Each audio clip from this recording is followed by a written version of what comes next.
बत्ती दांत, देखने के लिए दो आंख, सूंघने के लिए दो नासिका, सुनने के लिए दो कान और काम करने के लिए दो हाथ, चलने के लिए दो पांव।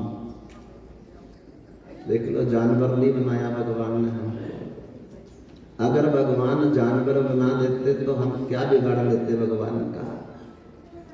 देखो, जानवर नहीं बनाया भगवान, सर्प नहीं बनाया, कीड़ा मकोड़ा नहीं बनाया, पक्षी नहीं बनाया।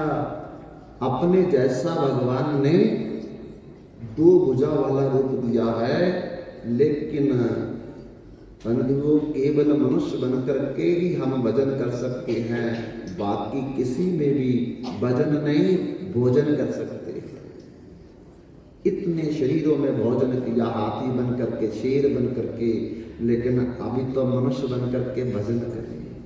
उतना भोजन करे, ऐसा भोजन करे जिससे मेरा भजन हो जाए, ये ध्यान रखना है। तो कहीं भी आपको दोपहर आ जाए, बस में, ट्रक में, ट्रेन में, जहाज में, बस भगवान का शुक्रगुजार कर दो। उठते वक्त भी शुक्रगुजार करो और सोते वक्त भी शुक्रगुजार करना चाहिए भगवान का। तो बंधुओं, संध्या का समय हो गया कर्दम ऋषि का, और पत्नी से कहा, देवहूति से कहा कि देवी, मेरा संध्या का टाइम हो गया, अभी विवाह हुआ है, अभी कुटिया में आए हैं। तब कुटिया देख करके देवहूति ने ये भी कहा कि इधर तो चूहों का घर बना हुआ है, मकड़ियां लगी हुई है। अब 10,000 साल जो ध्यान लगा करके बैठे रहे, तो वो मकड़ियों को कैसे हटाते, चूहों को कैसे हटाते, छिपकलियों को कैसे हटाते, वो तो तपस्या में लीन थे। लेकिन देवहूति ने ये नहीं कहा कि आपने क्या गंदगी डाल रखी है, ये नहीं कहा। मैं तो आपके साथ बसना नहीं चाहती, मैं तो आपकी कुटिया में रहना नहीं चाहती, राजकुमारी हूँ, राजा की कन्या हूँ, ऐसा माता सीता ने भी नहीं कहा। क्योंकि उन्होंने कहा, पतिदेव, मेरा सुख आपके साथ है, महलों के साथ मेरा सुख नहीं है, मेरा सुख मेरा पति है।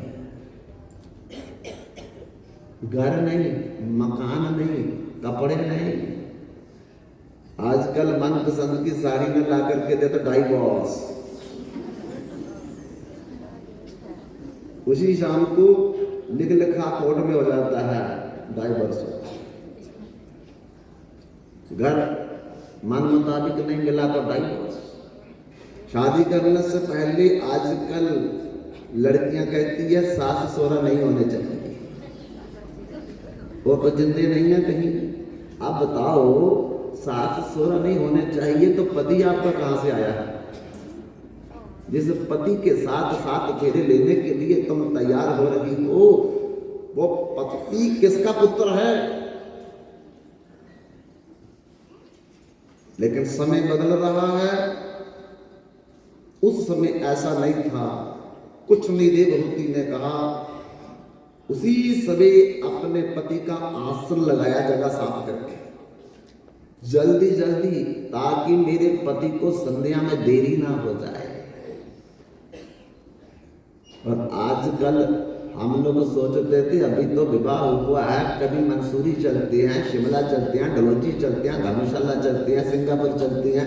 आप कह रहे हैं संध्या करनी, संध्या करने के लिए विवाह किया मैंने तो घूमने फिरने के लिए विवाह किया है। लेकिन देवहूति चक्रवर्ती सम्राट की पुत्री होकर के भी उसने एक भी प्रश्न नहीं किया पति के सामने। जितनी जगह पे आसन लगाना था उतनी जगह को साफ किया, आसन लगा दिया, मेरे पति को संध्या करने में देरी ना हो जाए, ध्यान लगाने में देरी ना हो जाए, बाकी की कुटिया को मैं बाद में साफ कर लूंगा। तुरंत आसन लगा करके पंचपात्र में जल ला करके पति के समक्ष रख दिया, तिलक का सामान रख दिया। कर्दम ऋषि ने तुरंत अपने 13 जगह पे शरीर पे तिलक लगाया। बंधुओं, अपने शरीर में 13 जगह तिलक लगाने का विधान है। स्नानम दानम तपो होमो देवता पितृकर्म च तत्सर्वम निष्फलम जाति ललाटे तिलकम बिना। जिसके माथे पर तिलक नहीं है, संधूर का हो, तुलसी रज का हो, ब्रजरज का हो, गोरज का हो, चंदन का हो, जिसके माथे पर तिलक नहीं है, वो पूजा करे, पाठ करे, दान करे, यज्ञ करे, हवन करे, नहीं मिलता फल। ये वेद में लिखा है, स्नानम दानम तपो होमो देवता पितृकर्मचा तत्सर्वम निष्फलम जाति ललाटे तिलकम बिना। जिसके माथे पर तिलक नहीं है और दान करे फल नहीं मिलेगा, पूजा करे फल नहीं मिलेगा, हवन करे फल नहीं मिलेगा, तीर्थ यात्रा करे फल नहीं मिलेगा। क्यों? क्योंकि तिलक ना थाकी यदि विपुर कपाल से कपाल शमशान सादृश्य बोले। सारे शास्त्र वेद पुराण कहते हैं जिसके माथे पर तिलक नहीं होता, क्योंकि यहाँ ब्रह्मा विष्णु महेश इस माथे पर रहते हैं, जिसने उनको तिलक नहीं लगाया उसका मत्था जो है शमशान घाट की भूमि। देखने वाले के भी 100 जन्म के पुण्य खत्म हो जाएंगे और जिसने नहीं लगाया उसके 200 जन्म के पुण्य समाप्त हो जाएंगे। इसलिए माथे तिलक, गले में कंठी, सो बैरागी पूरा, तिलक बहीना पशु समाना, कंठी तिलक जहूरा। बिना तिलक और बिना गले में तुलसी माला पहले पशु के समान माना गया है शास्त्रों में।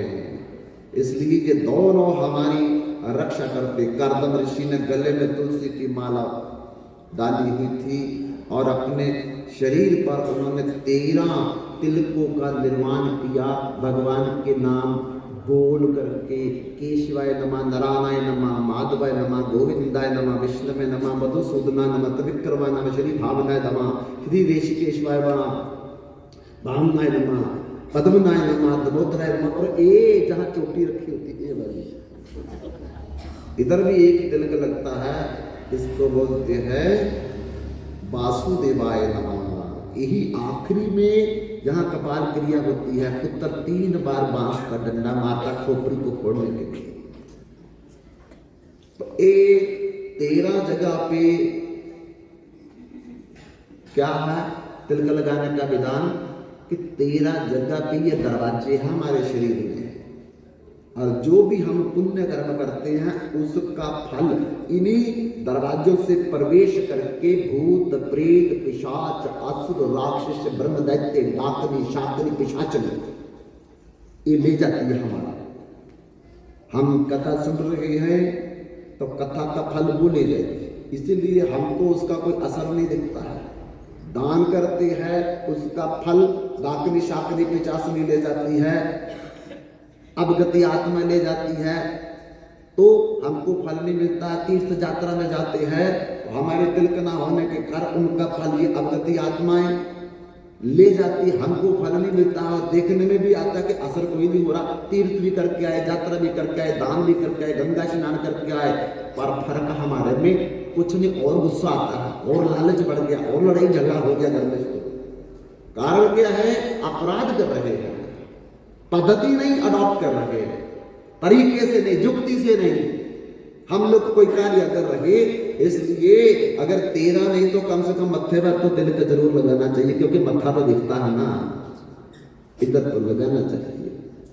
बंधुओं, जब भी भगवान श्री कृष्ण कन्हैया के साथ अनहोनी हो जाती थी, कभी पेड़ गिर जाता था, कभी पूतना आ गई, कभी शकटासुर आ गया, तृणावत आ गया, केसीसुर आ गया मारने के लिए, उसी समय यशोदा जब कन्हैया को देखती थी कि ठीक ठाक बच गया, तुरंत ला करके गौशाला में ले जाती थी और गौशाला की पूंछ गाय की पकड़ करके ऐसे 7 बार घुमा देती थी उनके, और उनके चरणों की गोरज निकाल करके केशवाय नमः, नारायणाय नमः, माधवाय नमः, गोविंदाय नमः, विष्णुवे नमः, मधुसूदनाय नमः, त्रिविक्रमाय नमः, श्री भावना श्री धराय नमः, ऋषिकेशवाय नमः, पद्मनाय नमः, दामोदराय नमः, वासुदेव, ये 13 तिलक लगा देती थी कि कोई डाकनी, शाकनी, पिशाचनी, भूत प्रेत, पिशाच, राक्षस, ब्रह्म दैत्य, कोई योगिनी वगैरह मेरे पुत्र के ऊपर आकर के नजर न लगा करके चली जा रही, जबकि वो भगवान थे। लेकिन मां के लिए तो भगवान नहीं है ना, मां के लिए तो अपना पुत्र है, ममता है, मोह है। इसलिए वो ये सोचती थी कि मेरे पुत्र को कुछ हो ना जाए, क्योंकि उनके घर में नारायण भगवान की मूर्ति थी और हर समय सोचती थी कि भगवान नारायण ने मेरे पुत्र को बचा लिया, जबकि स्वयं नारायण ही उनके घर में पुत्र बन करके आए हुए हैं। इसलिए बंधुओं और यशोदा मैया हमको शिक्षा दे रही है कि बच्चे को ऐसा करना चाहिए कि गौरज की, तुलसी रज की, ब्रजरज की, चंदन की तिलक धारण करवाने चाहिए। क्यों? क्योंकि ये 13 दरवाजों के माध्यम से ये अवगति आत्माएं हमारे शरीर में प्रवेश करके हमको भूत प्रेत में फंसा दे। ये देखती रहती है पेड़ों पर चढ़ करके, निर्जन स्थानों पे, खुले मैदानों में कौन आदमी है जिसके अंदर हम प्रवेश कर जाएं, क्योंकि ये शरीर को ढूंढती है, शरीर इनके है नहीं। फिर कौन से पकड़े जाते हैं? जिनके माथे पे तिलक नहीं है, जिनके गले में कंठी नहीं है। ऐसे लोगों को पकड़ करके इन्हीं 13 स्थानों से उनके अंदर प्रवेश कर जाते हैं। और देखो बहुत से लोग पकड़े गए हैं, पकड़े भी जा रहे हैं, इसी कारण से वो बेचारे परेशान भी हैं। तो कार्दम ऋषि ने 13 स्थानों पर तिलक लगाया है और आसन पर बैठ करके अपवित्र अपवित्र व सर्वा अवस्थम गतोपि वाजा समृत पुंडरीकाक्षम सदाहिया अभ्यंतर शुचि, ऐसा मंत्र पढ़ा है कि मेरा शरीर भी शुद्ध हो जाए, मेरा मन भी शुद्ध हो जाए, मेरे वस्त्र भी शुद्ध हो जाए, जिस जगह पर बैठा है ये भी और मेरी कुटिया भी शुद्ध हो जाए। ये शुद्ध करने का तरीका है। और फिर क्या बोला? 3 बार आचमन किया, केशवाय नमः, नारायणाय नमः, माधवाय नमः, फिर हाथ धो दिए, गोविंदाय नमः। बंधुओं, फिर उन्होंने हाथ ऐसे रखे, पद्मासन लगा करके आंखें बंद की। अभी पहले दिन विवाह हुआ है और वो संध्या करने के लिए आंखें बंद करके बैठ गए और देवहूति पास में बैठ गई कि अभी आंखें खुलती इनकी, अभी आंखें खुलती, अभी आंखें खुलती। हजारों साल चले गए, हजारों साल चले गए। देवहूति बेचारी क्या करती है कि कपड़ा गिल्ला लेकर के अपने पति के शरीर में मल मल करके स्नान कर देती है। उनको कोई होश नहीं है, वो तो ध्यान में समाधिष्ट है, ध्यानिष्ठ है। और फिर उनके गले का वस्त्र बदल देती है और नजदीक की सारी जगह साफ कर देती है और पास में बस बैठी रहती है। हजारों साल, हजारों साल। और हजारों साल के बाद जब कार्दम ऋषि की आंख खुली, ध्यान टूटा और आंखें खोल करके देवहूति को सामने जब देखा तो उसको क्या पूछने लगे? देवी तुम कौन हो? अपनी पत्नी को पूछने लगे तुम कौन हो? क्यों? क्योंकि जब विवाह किया था तो 12 साल की थी और 50-60 हजार साल के बाद जब उनकी आंखें खुली तो देवहूति बूढ़ी हो गई थी, सारी जर्जर हो गई थी, बाल चिट्टे हो गए थे, आंखें धस गई थी, कमजोर हो गई थी, हड्डियों का पिंजर बन गया था।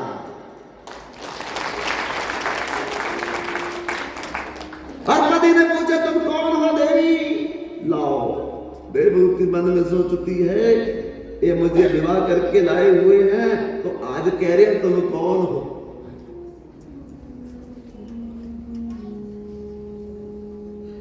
देखो हमारी संस्कृति, देखो हमारा सनातन देखो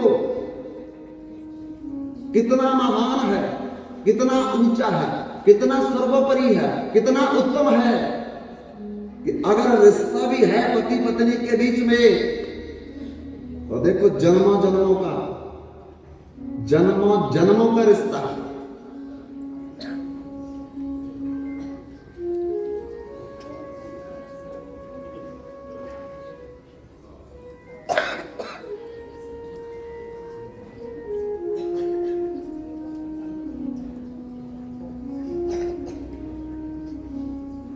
हमारे बीच में आज हमारे वर्तमान आदरणीय doctor Rajiv Bhardwaj member of parliament उपस्थित है।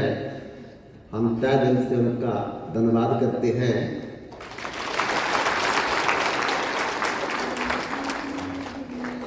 बड़ा विनम्र भाव है। हम जब भी कहते हैं कि ऊपर बैठिए, वो ऊपर बैठते नहीं हैं, तो फिर हम सोचते हैं जैसी इच्छा है, लेकिन यही माता पिता के बुजुर्गों के संस्कार है, यही सनातन के संस्कार है कि भगवान के मंदिर के सामने जितना हम नीचा बैठेंगे, जितना हम नीचे बैठेंगे उतने भारी हो जाएंगे। देखिए तकड़ी के दो पलड़े होते हैं ना, और जिसमें सामान रखा होता है नीचे वो होता है, भारी वाला पलड़ा नीचे होता है और हल्का वाला पलड़ा ऊपर।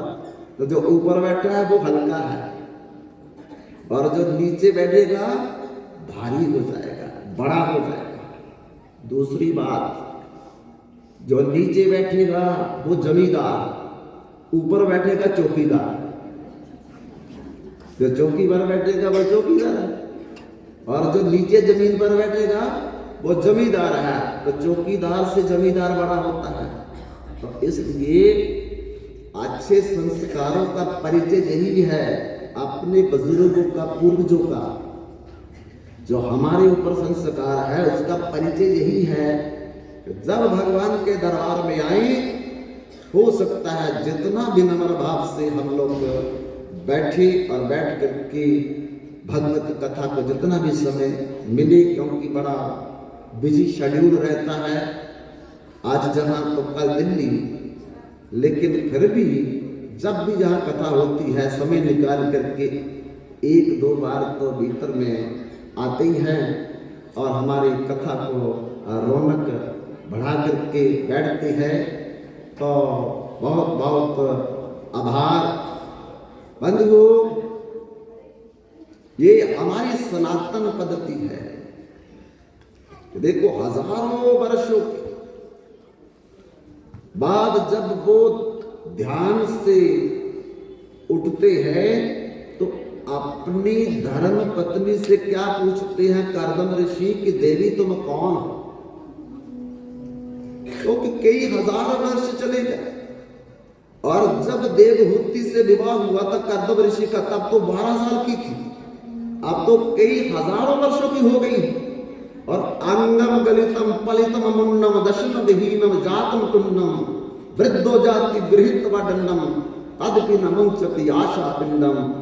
भगवान शंकर आदि गुरु शंकराचार्य के अवतार में कहते हैं कि जैसे जैसे हमारी उम्र बढ़ती है और धीरे धीरे हमको मैसेज, संदेश आने शुरू हो जाते हैं और ये संदेशों को देख करके हमें जागरूक होना चाहिए, चेतना चाहिए, सुचेत होना चाहिए। जैसे संत लोग सुनाते हैं कि एक वकील था और तुरंत उनको साइलेंट अटैक हुआ, देहांत हो गया और आखिरी में उनको 3 जमदूत जमराज के जमपास में बांध करके जमपुरी में ले गए और लाइन में खड़ा कर दिया। बंधुओं, आखिरी समय में जिन लोगों ने भजन नहीं किया है उनको 3 जमदूत लेने आते हैं। क्यों? क्योंकि हम 3 तरह से पाप करते हैं, मन के द्वारा, वाणी के द्वारा और हाथों और पांव के द्वारा। मन में किसी के बुरे विचार लाने, किसी के लिए बुरा चिंतन करना, ये मन का पाप है, मनसा पाप। वाणी के द्वारा हम किसी की बुराई करें, किसी की निंदा करें, ये वाचा पाप है।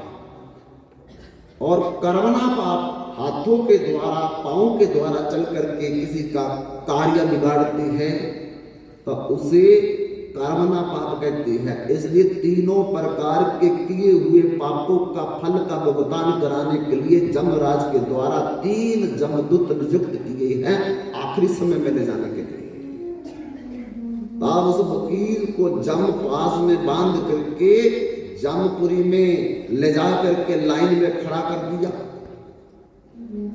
और वहां भी आवाज दी जाती है जैसे कचहरी में खड़े होकर के फलाना हाजिर हो, फलाना हाजिर हो, फलाना हाजिर हो।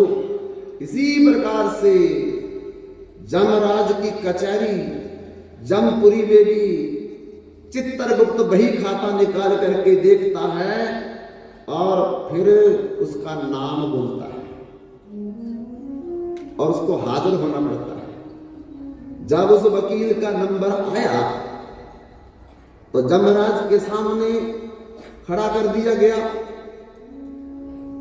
और चित्रगुप्त से कहा कि इस वकील का जीवन का खाता खोल करके मुझे सुनाओ। लेकिन अभी चित्रगुप्त कुछ बोले तो वकील पहले बोल पड़ा, अरे मेरा खाता तो तुम बाद में देखना, लेकिन मैं जो पूछना चाहता हूं उसका जवाब पहले मेरे को दो। जमराज ने कहा बोलो क्या जवाब चाहते हो? तो वकील ने कहा देखो, हमारे संसार में एक कानून है कि जब भी किसी का वारंट जारी करते हैं कम से कम 3 या 4 उसको पहले नोटिस भेजे जाते हैं। पहले 3 या 4 बार उसको नोटिस भेजते हैं और उस नोटिस के बाद ही उस पर वारंट जारी करके फिर उसको पकड़ करके लाया जाता है। आपका क्या कानून है बताओ? ना तो कोई मुझे नोटिस भेजा, ना तो मुझे कोई सूचना दी और सीधा 3 दिन भेज करके वारंट जारी करके उठा करके ले आए मेरे को। जहां जमराज कहते कि देखो हमारा भी ऐसा ही कानून है जहां कि पहले हम नोटिस भेजते हैं, बाद में ही वारंट जारी करते हैं और फिर उठा करके लाते हैं। आपको ऐसे नहीं लाए, वारंट जारी करने से पहले 3-4 बार हम नोटिस भेज चुके हैं, मेरे को तो कोई नहीं मिला। तो आपने नजरअंदाज कर दिया, उसमें हमारा क्या कसूर है? तो बंधुओं, जमराज बोलने लगा सबसे पहले हमारे काले बाल धीरे धीरे सफेद होने लगते हैं, पहला नोटिस है। लेकिन हम उसको भी नजरअंदाज कर देते हैं, महंगी से महंगी कंपनी की डाई करवा करके फिर काले कर लेते हैं। नजरअंदाज करते हैं हम लोग कि अभी हमारे बाल सफेद नहीं हुए, फिर काले कर लेते, 15 दिन के बाद फिर सफेद निकलते हैं, फिर काले कर लेते हैं। तो ये नजरअंदाज कर रहे हम लोग। और इसलिए दूसरा नोटिस हमने भेजा, जब आपकी आंखों की रोशनी कम होने लगी तो उसको भी नजरअंदाज कर दिया आपने कि नजर कम होने लगी तो ऐनक लगा लिया, कॉन्टैक्ट लेंस लगा लिए आपने। तीसरा नोटिस, इन कानों में श्रवण शक्ति कम होने लगी तो ये तीसरा नोटिस था हमारा। लेकिन आपने क्या किया? एयर मशीन लगा ली, सुनने वाली मशीन लगा ली, इसको भी नजरअंदाज कर दिया। और चौथा नोटिस, एक एक करके हमने 32 दांत निकाल दिए, गिरा दिए नकली लगवा लिए। तो कितने नोटिस भेजे हमने और उनको नजरअंदाज कर दिया। अरे इतने नोटिस भेजने के बाद ही हमने वारंट जारी करके आपको उठाया है। तो बंधुओं,